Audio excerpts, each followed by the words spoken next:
everyone, welcome back to my YouTube channel. If you are new here, welcome. I'm happy you decided to join us today. As you can see by that title down below, you guys, today we'll be reacting to what happens if you get COVID-19. Oh my gosh. I don't even want to answer that question because, woo, if it were me and I had to answer, like, just based off everything I seen when I was, working in the medical field, we lost a lot of people. It was very sad, very, very sad and a tough time. But let's get into this video. Let's see what's going on.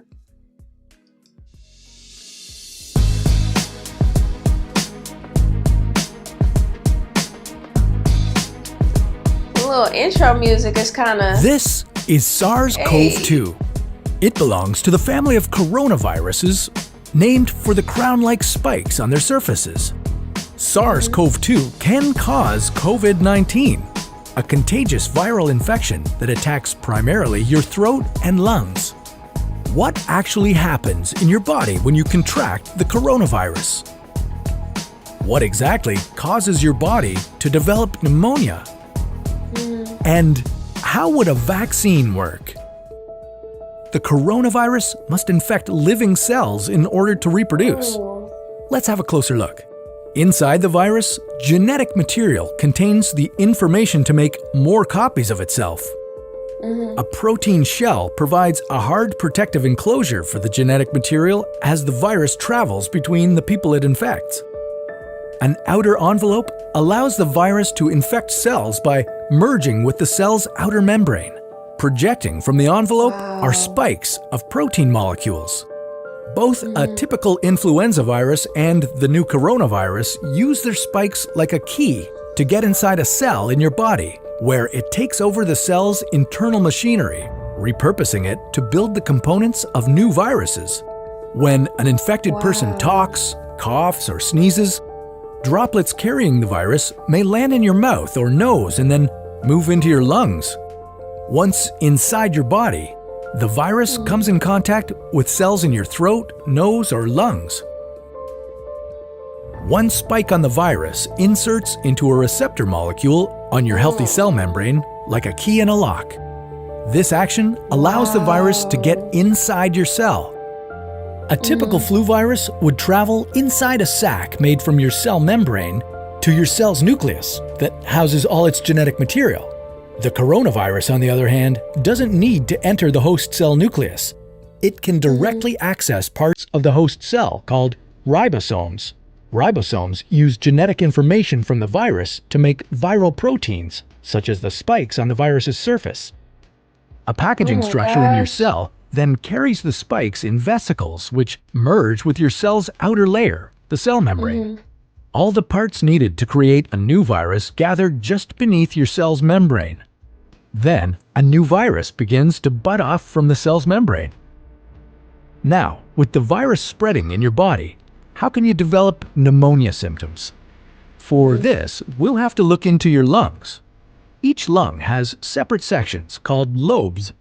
Normally, as you breathe, air moves freely through your trachea or windpipe, then through large tubes called bronchi, through smaller tubes called bronchioles, and finally into tiny sacs called alveoli. Your airways and alveoli are flexible and springy. When you breathe in, each air sac inflates like a small balloon.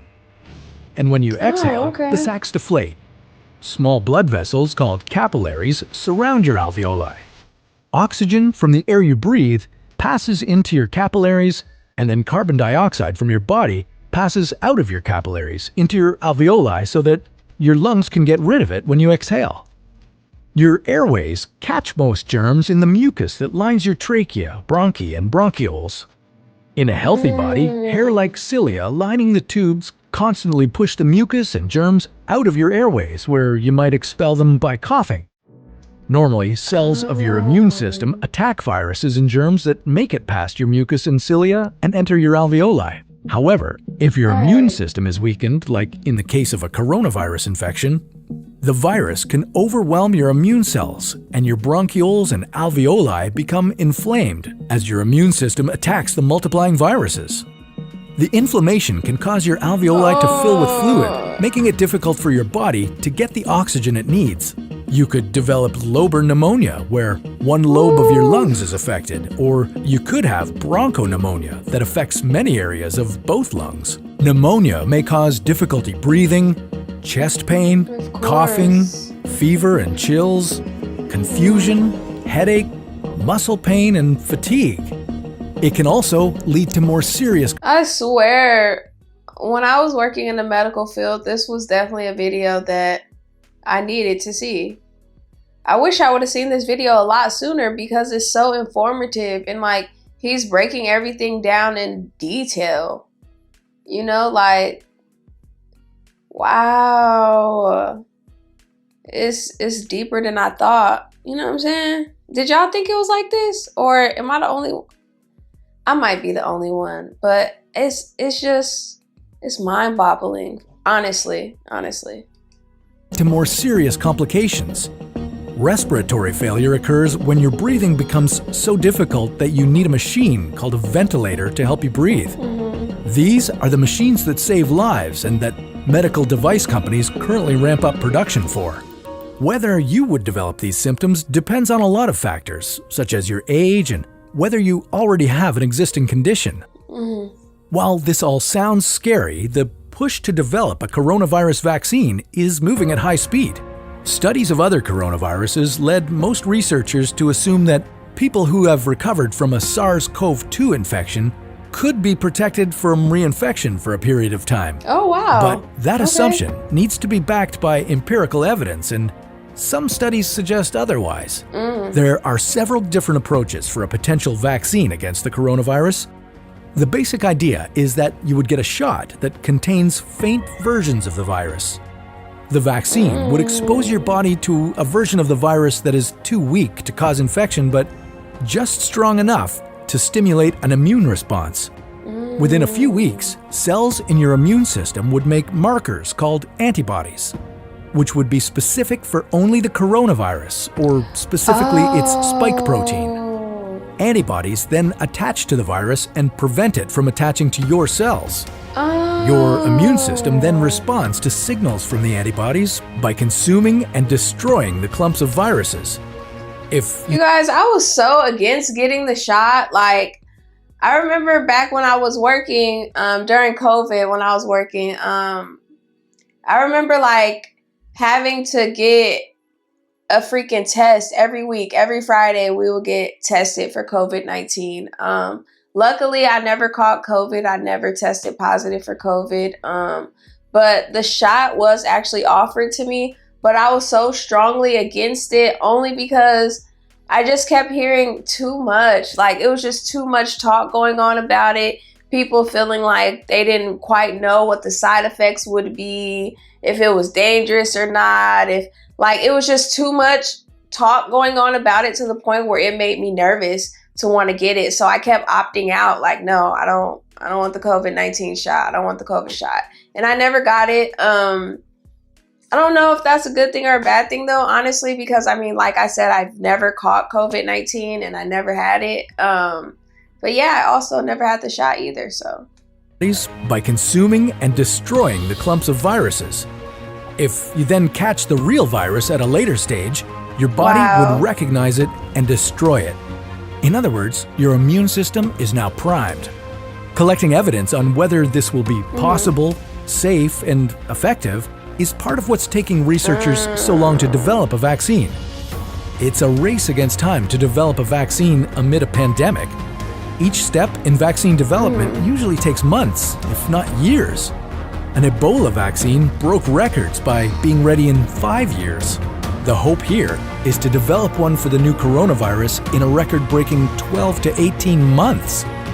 While all this will take time, stay home if you can to protect the most vulnerable. And don't forget to wash your hands for at least 20 seconds and as often as possible. Now, what would happen if you didn't do that for an entire year? Well, that's a story for another What If.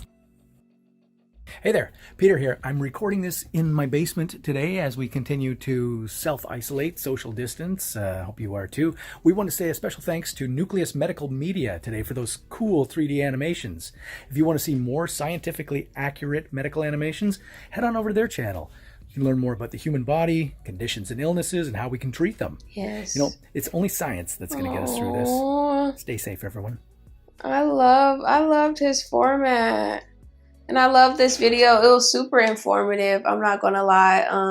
And I'm like that person. Like, I'm a visual learner. I retain it easily when I can actually see it, like with my eyes. So that's why I loved his format so much. Very, very, very eye-opening also. If you guys enjoyed today's video, please make sure you are tapping that love button for me. When you do that, it does let the algorithm know that you guys are enjoying my content, and it pushes me up there with the rest of those YouTube sharks. Also, if you haven't subscribed to the YouTube channel, I don't know what you're waiting on. Subscribe now. And once you subscribe, go the extra mile, tap that notification bell so you'll be notified whenever I upload a video. And we could just keep learning together, you know? I know you like learning. I love to learn. So yeah, I'll catch you guys in my next upload. Bye!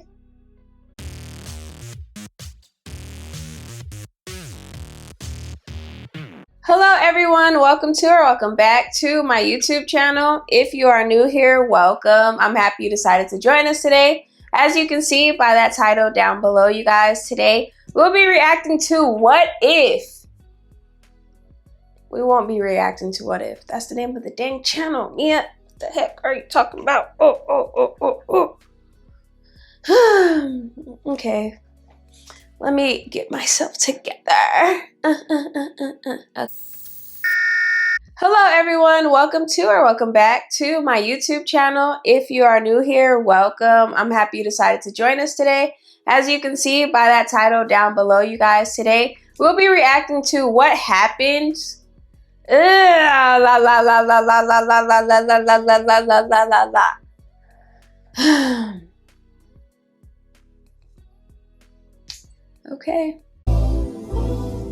It's Miaaaa, that girl you came to see. So grab your snack and just sit back, leave a comment in the chat. Whoa. It's Miaaaa, that girl you came to see. So grab your snack and just sit back, leave a comment in the chat.